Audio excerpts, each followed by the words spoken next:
Hello and welcome, all you Dungeon Masters, players, and RPG-curious spectators alike. My name is Corey. I'm the top tortoise here at Snake Neck Games.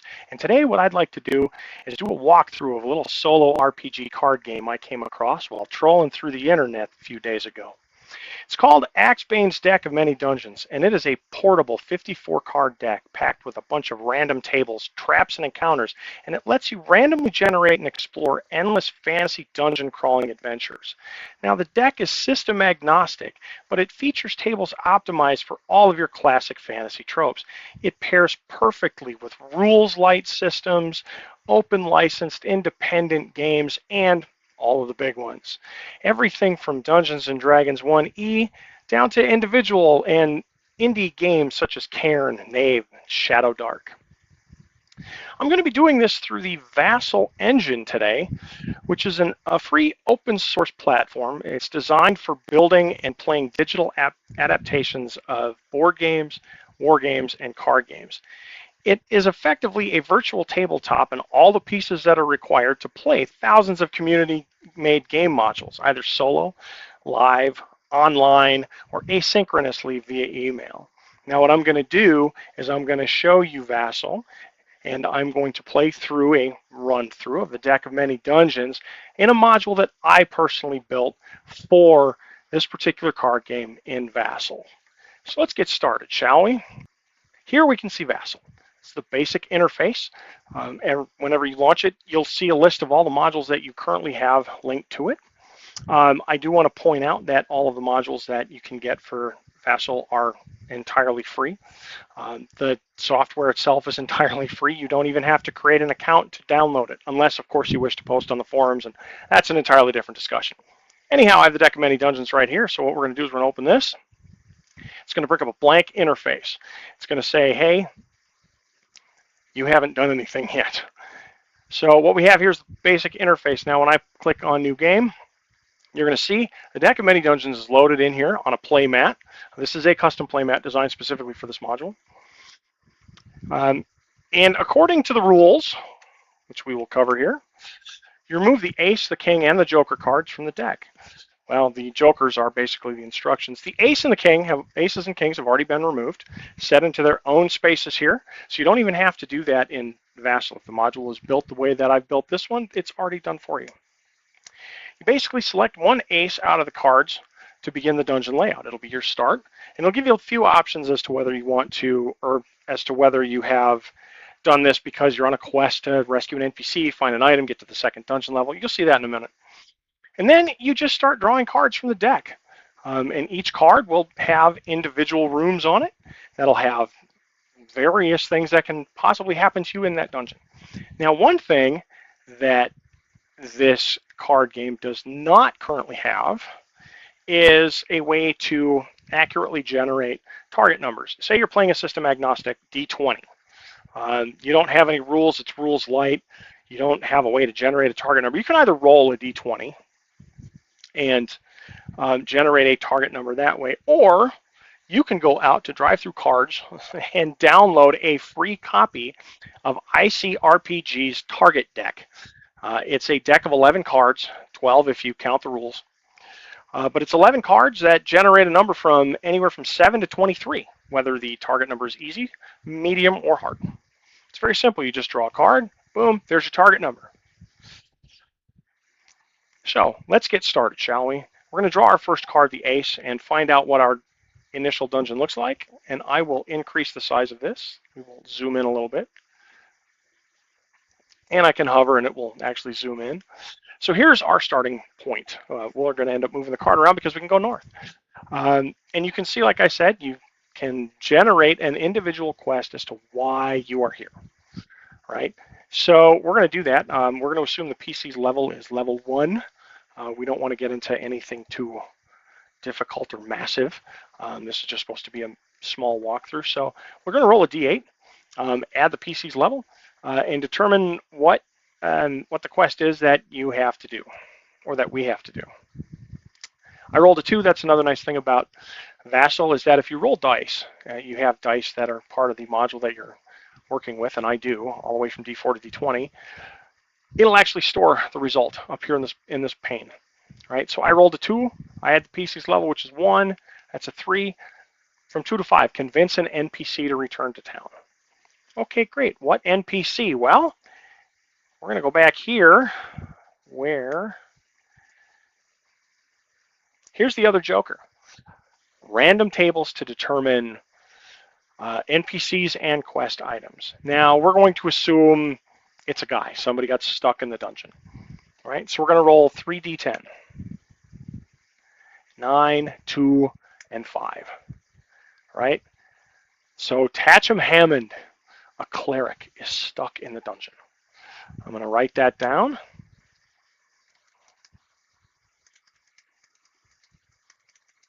That's another nice thing. I can type right in this little bar here, and this will actually store that in here. And you can, later on if you wish, download and print log files of everything you've done in here. Every move you've made, every die that was rolled, any notes that you typed for yourself. So we're going to move this down just a little bit because we can go north. Now we need a token. I have added tokens for all the 11 standard classes from Dungeons & Dragons 5e. But I can add any amount of tokens I want in here for players, any class from any D20 or rules light system that you can think of. I'm going to go with the basic fighter because, we're a warrior. We're down here to save a cleric, right? We're rah-rah and bash them on the head and all that. So now the first thing we need to do is determine which direction we're going to go. And what we want to do is every time I decide I'm going to go a direction, I'm going to pull a card. And that means I have entered that room, right? No matter what's in that room, I have entered it. Now, before we even do that, our little fighter here, we need to determine armor class and hit points. Well, armor class, I am going to yank a number from the target deck and just randomly generate an armor class for our little fighter here. 16.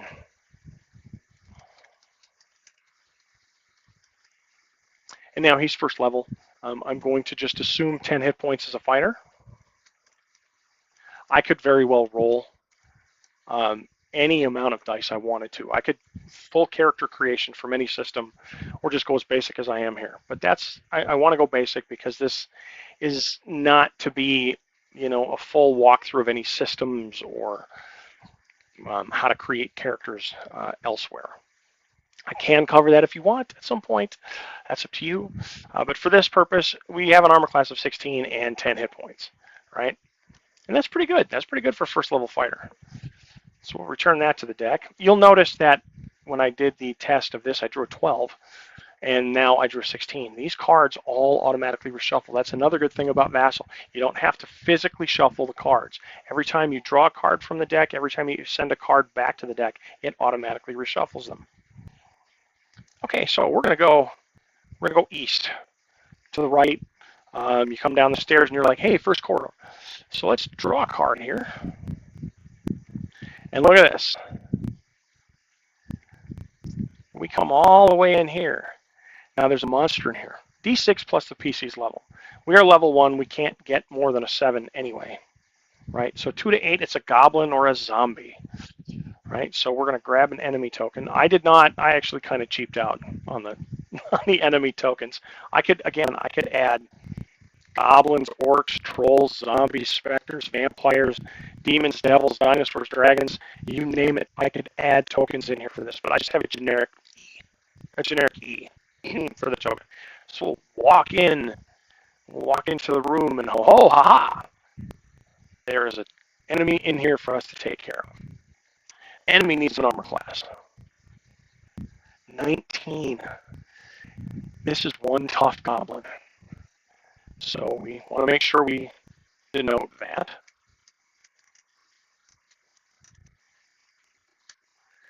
And his hit points.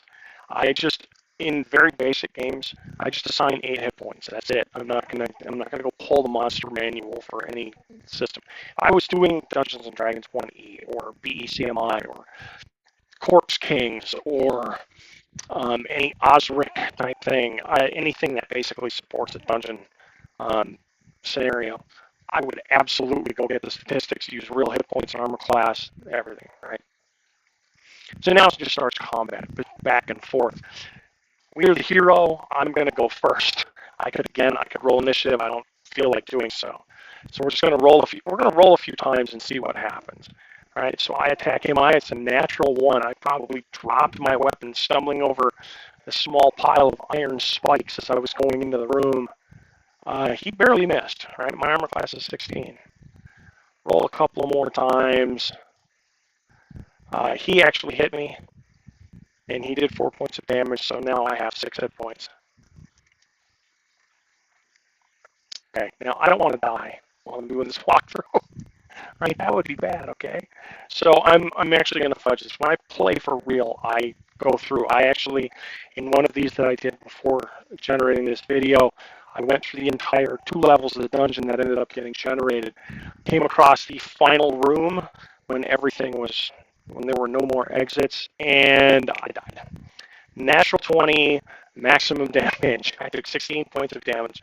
My character died in the final room. I write that off as the boss encounter went badly. So we're just going to say, for the sake of purpose, for the sake of adventure, oh, he died. We killed him.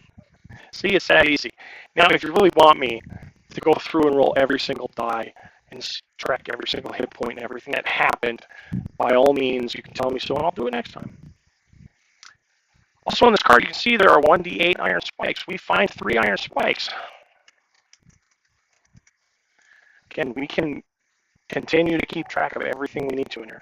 I am going to leave this at 6 hit points because you never know what's going to happen. There are healing in here. There is healing in some of this. Okay, so this room kind of ended, right? This passageway, well, that's it. So we're going to come back here. We're going to traipse through the hallway back into the entrance and decide we're going to go west this time. Go west, young man. Now, this card, this Ace of Clubs will not come up again, ever. Not in this game. Even if we make it down to the second level, this Ace of Clubs will not come up. Same thing with this Five of Hearts. This card will not come up again unless we send it back to the deck. Then there's a 1 in 44 chance that it will come up again. If we send the ace back, there's a 1 in 4 chance it'll come up again. Okay, so now we draw the next room from the deck. Oh, we've got a lot of stuff going on here. We've got a couple of passageways. Looks like there was a second entrance into the dungeon that, for whatever reason, we overlooked when we got here. Probably on the back side of the mountain. We didn't go check. There's a very hard lock here that contains whatever the room contents are. Now, I'm not going to roll for the room contents until we figure out if we break the lock. And the target number for the lock is 13. I drew a 10. Hard is 13. So my fighter, he grabs whatever bludgeoning implement he has. He's going to try to break the lock, and he fails. This room is going to remain a mystery. Okay, we can't get there. We don't know what's in here. We'll keep going west, young man. Next room. Ooh, oh, it's a treasure room. Look at that. See, there's healing potion here. I can very well roll that and drink it and be done. I can't get there, though, because I can only get a 9, right? The 8 plus dungeon level. We're on dungeon level 1. But there is a hard lock in order to even get into this room. So, we'll match that up right here. Then we'll rotate the card again. See, I can rotate the cards at will. So the D8 plus dungeon level will tell us or first of all, before we get down, I'm trying to get ahead of myself. I'm so excited. We got treasure. Hard lock. Target number for lock is a 16. Right, I drew a 13. Hard is 16. So can I even get in here? No, I cannot. Our fighter is not very strong. He is incapable of getting into this room of the dungeon. We have no clue what's in here.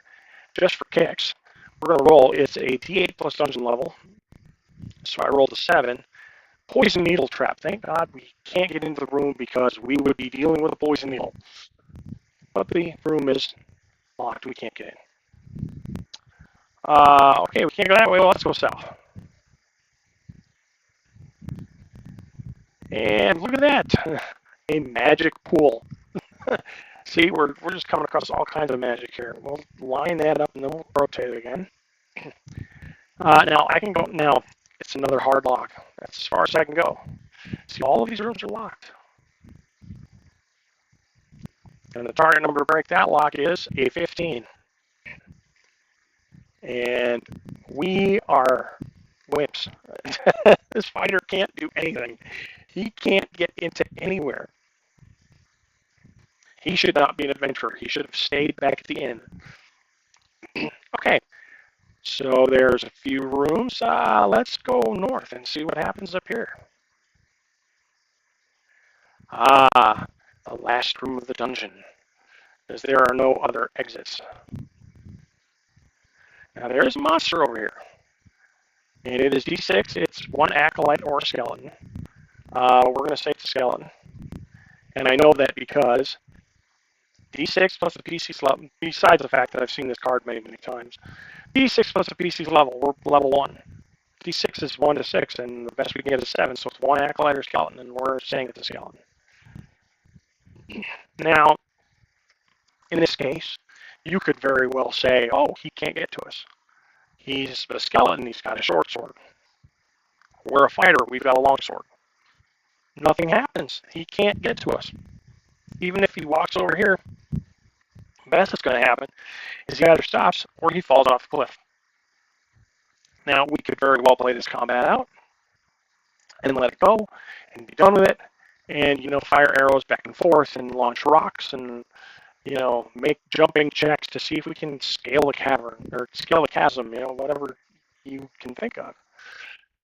I do want to just kind of run a couple of rounds of this combat, right? His armor class is an 18. See, all the monsters have really ridiculous armor classes, so we'll go back and forth a couple times. I miss, he misses, a couple more misses, more misses.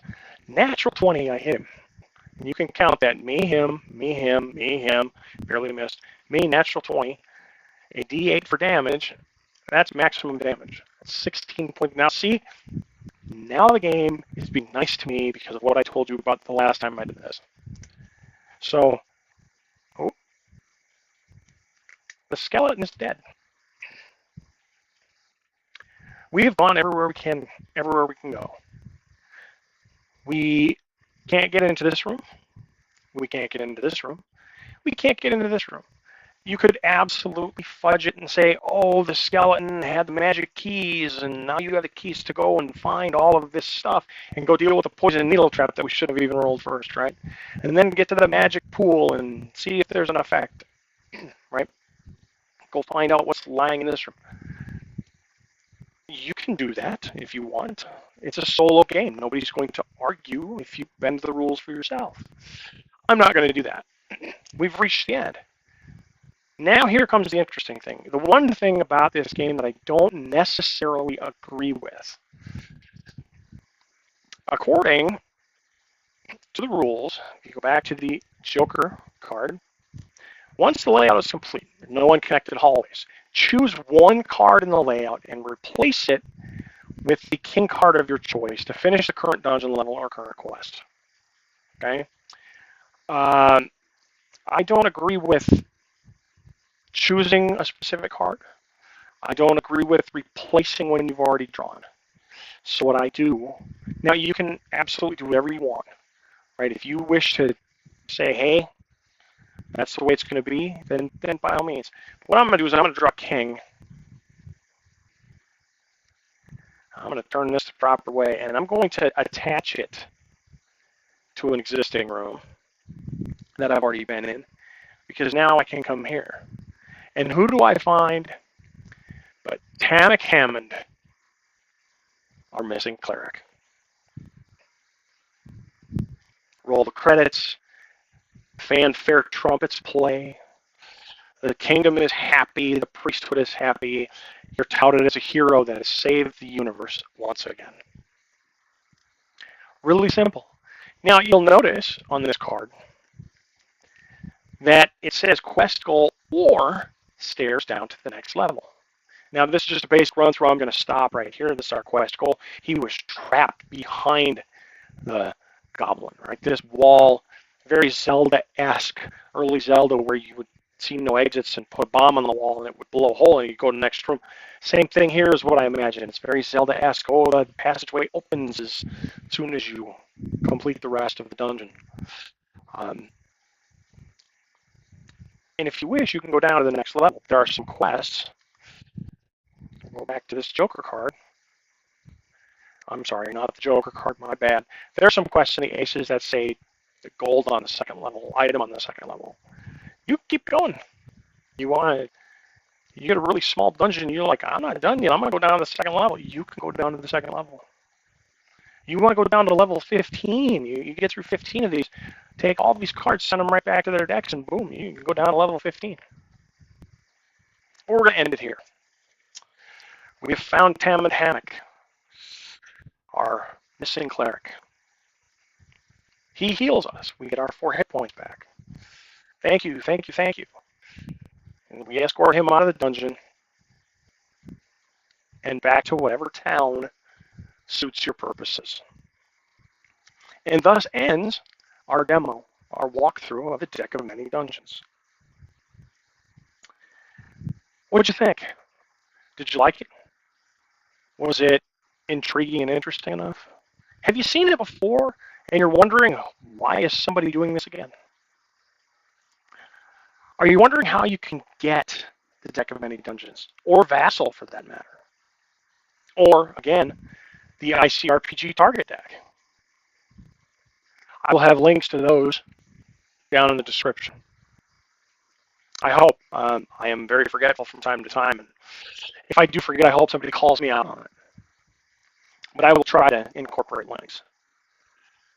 If you have questions, if you have comments, if you have concerns, anything you'd like to say to me about this video, the deck of many dungeons, Vassal, gaming in general, whether it's board games, video games, or RPGs, I'll give my email address in the description so you can hit me up there.